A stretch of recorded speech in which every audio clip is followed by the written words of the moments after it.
बदल में माँ को इंजेक्शन एभली अभियोग आसी खड़ियाल सब डिविजन हस्पिटाल। खबर मुताबक खड़ियाल ब्लॉक बरगाँर राजुतांडी और अंजुतांडी निजर 2 वर्षर पुओ तुलेश्वर को ज्वर हेबारु डाक्तरखाना को आनी शिशु विशेषज्ञ डाक्तर महेंद्र कुमार माझी को देखाई। डाक्तर चिठा लिखि इंजेक्शन देवाई नर्स को पाखक पठाई। कार्यरत नर्स रश्मिता पंडा छुआ बदल में माँ अंजु पेटरे फोड़ी देइथिले बोली अभियोग होईछि। अंजु पेटरे मध्य छुंची फोड़ी हेबार चिन्ह स्पष्ट भाव में जना पड़ुछि। तांको पेट दरज हेउथिबा मध्य अंजु कहिसेंति अरे केन मारला एटा एटा हे दीदी मारी छे से नर्स क्या वेला पचरा लागे पचराइला के छुआ के मारी छे बोलु छे। छुआ के तो चिन्हान नहीं ना छुआ के केनते चिन्हान आर ब्लड उपड़ी छे बोलु छे केनते ब्लड उपड़ी बाबुआ एबे केनता लागु छे के तुमके मके तो पेट दुखु छे पेट दर्द होचे होय टिकट करबाटा नहीं से तो आमे पेशेंट जतनै बे बोली करे आसु छु आरे सेमेन पेशेंट के नहीं जतनै कर अलगा लोग के सुजा मारी दउ छन मरत बोली कर एटा क्या अभ्यास है ताको छुआ को देवार कथा तार पेटे बाजी सुजी दे तार पेटे बाजी छै जदी किछु हे गेला बेले दीदी रो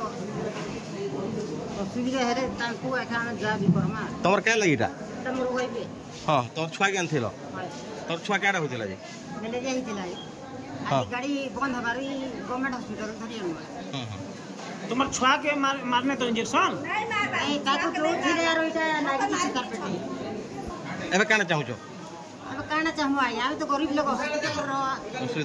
हॉस्पिटल आसबार बाध्य है ना असुविधा से दीदी बुझे एने संपृक्त नर्स को पचारिबारु घटना को अस्वीकार करथिले ओ काले फोड़ीबा समय बाजी जाइथिबो बोली कहिथिले। से चिन्ह जो अछि कहउजंती चिन्ह जदी सेटा ब्लड छिटकी निडल काला बेले सेटा छटकी लागे बाजी थिबो किंतु पेटरे हम इंजेक्शन देइनी सेटा मन दिया हिची 0.5 एम जर फीवर के सेटा बाजी थिबो निडल सेति पई से कहउची किंतु पेटरे हम तो इंजेक्शन देइनी जदी दला बेले पार्टी काई करिनी परिबा कथा न जेते बेले इंजेक्शन देला बेले पार्टी करबार कथा दर्द होची मते बोली सेति बेले न कहि कि पछरे काई कहउची। एरी medical incharge doctor Mahendra Kumar Majhi को पचारिबारु एहार तदंत करिवे बोली कहिसंती एवं मार चिकित्सा करा जायछि तबे कोनोसी असुविधा हेबो नै बोली जणाइछथि। किंतु जेई से पैरास्टामोल इंजेक्शन ता 0.4 ml गोटे छुआ पाई जेतकी दरकार सेतकी दिया आइतिला सेटा काले मु सुनिबा हिसाब रे सेटा पेठ रे लागि गला दुर्भाग्यवशत तो सेटा पैरास्टामोल रो 0.4 ता मां को सेमती किछि असुविधा होबोनी और से मां को भी मु बुझे दी सर भागी हेथिले तो से टाइम रे तार आमे जहा चिकित्सा देई थांतु किंतु सेटा तो दुर्भाग्यजनक से डेफिनेटली आमे से स्टाफ नर्स जे देई छंती तांको ऊपर तो जहा हेले भी आमे इनक्वारी गोटे बसे काइना एटा गोटे आपण जेमती कहले ठीक कहले अन्य किछि हेथिले कोन करता ना सेटा सर छुआटा को नुआपड़ारो साम कुमार सराफ सनस्टार टीवी।